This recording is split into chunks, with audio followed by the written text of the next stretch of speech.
maamadan awjeediin waxaa laga dhacay 10,000 oo dollar oo akoonkeeda Hormuud ku jirto. waxa iga maqan xaqooda 5,763.25 inay si sharaf leh igu siiyaan. Waxa uu heshiiyey group dhalinyaro ah kuwaasi oo qaarkood ay ka tirsan yihiin ciidanka dawladda ama ciidanka nisa ay ka tirsan yihiin. Cabduqaadir Cali Xaaji Maxamuud iyo Dabla Nisa Maxamed Cabduwali Maxamed Cabduqaadir Cali Xaaji Maxamuud ayagoo iska dhigayaan in ay yihiin shirkadda Hormuud. kadib asaan ku wareejiyay shirkadda xarunta ku weyn ak soo wacaysan dhahay dabinka iyo qorshaha aad ay u dheer yahay oo muuqaalkan ayaa lagu faahfaahinayaa oo maxkamadda ciidamada qalabka sida ee ka soo hormuuqdeen intoodiiba oo la soo qabtay. qaabka kale loo soo qabtayna waa qaab aad iyo aad cajiib u ah kaasi oo waliba ay ka qayb qaadatay shirkadda Hormuud. haddii aysan ahaan lahayn shirkadda Hormuud lacagtaasi lama qaban lahayn. okay, maamadan qaabkee loo dhacay marka. maamadan dhowr maalmood ka hor ay Facebookga muuqaalkeeda la soo geliyay kaasi oo dadka Soomaaliyeed ee ugu codsanayso in loo gado mooto bajaaj. أنا مركز صحوة عوشة وأندر صدي فيسبوكا دت كان وحلا سيسينا ماركينو وحا عصد موطو إن لي إيقاضو ولا لي صوماليات marka dadkan tuugada ah ama groupkan isla shaqeeyo waxay ka arkeen marka muuqaalkeeda Facebookga.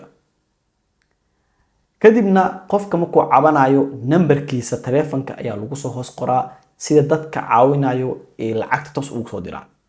okay, maamadii sidii ayaa mataqaana lagu soo wacay waxaa lagu dhahay maadaama oo aad dad ka codsatay lacaga tiro fara badan ayaa mataqaana ku soo dhaceyso maadaama marka akoonkaaga uu yar yahay waxaan rabnaa in akoonkaaga ku balaarino si ay lacagtaas oo dhan ay kugu soo gaarto. walaalay waxaan ku haynaa lacag 2,300 oo dollar aan ku haynaa marka lafta aad cawashada ku soo dirsato kuma saarna akoon ma kugu furnaa laf akoon aan kugu furno ama akoon kugu furan hadaa haysatid soo sheeg. maadaama ay tabankiina ku jirto la arkay application cusub loo soo degsaday numberkeeda lagala wareegay lacag 10,000 iyo xogaa ku jirtay waa laga wareegsaday mobeelo 1xbit iyo waxyaabo kale ay ku kala gateen.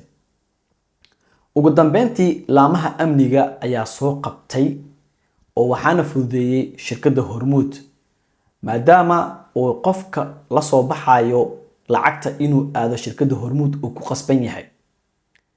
haddii qofka uusan lahayn akoonna lacagto dhan ma kala bixi karo wuxuu ku qasban yahay mar walba inaa kis loogu soo shubo. marka ninkii fadhiyay cashier-ka oo lacagaha u soo bixinay ninkan ayaa wuxuu dhowr mar ayuu ku soo laabtay asigoo shirkaddan ka bixin oo shirkadda gudaha ku jirto oo telefoon marba wacnay. wuxuu ka shakiyay marka in ay tahay dadka dhacay. ninka lacagta soo bixinayna waa nin ka tirsan laamaha amniga qaybtooda nisa ka tirsan ninka lacagta soo bixinaya. ugu dambeyntii ciidamadii ilaalada ka ahaa xarunta Hormuud ayaa ninkii gacanta ku dhigay ugu dambeyntiina ku wareejiyay dadka markaa shaqada ku leh.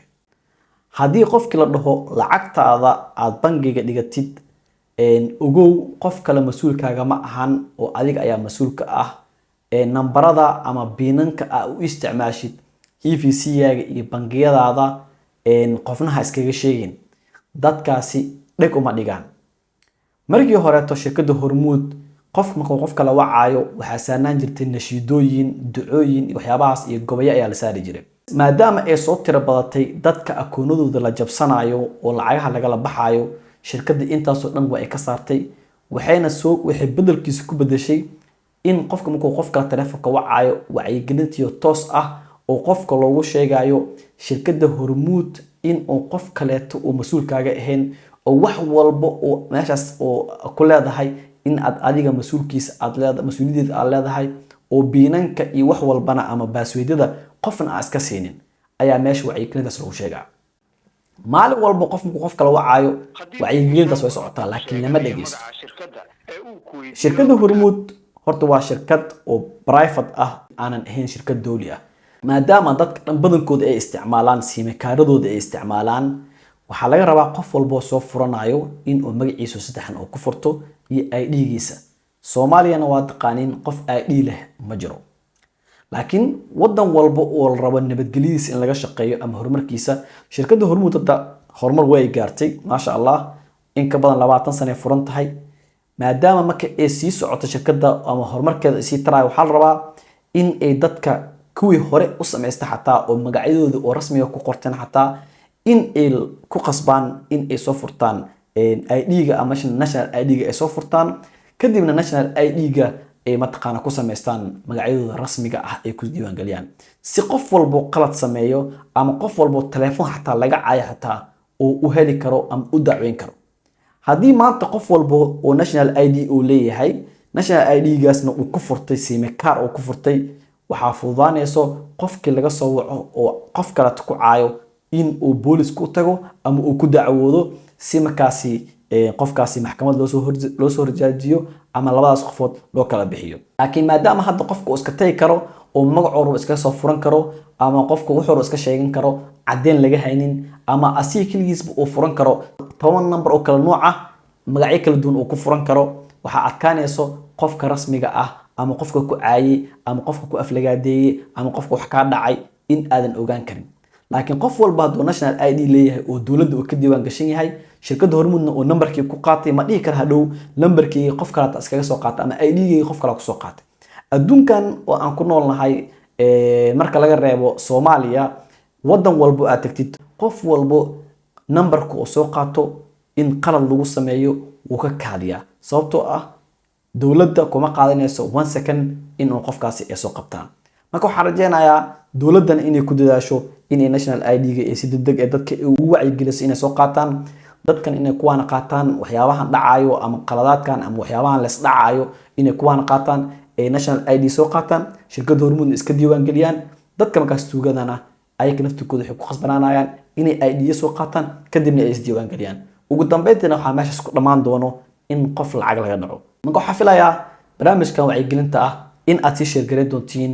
haddii aad naga daawanaysid Facebookga, in aad follow naga soo dhahdid, muuqaalkaana follow kaligiis iyo daawashaan ugu simine, like noo saartiin, share ugu dartiin, qaybta hoose comment-gana noogu soo qortiin fikirkaaga. wassalaamu calaykum waraxmatullaahi wabarakaatuh.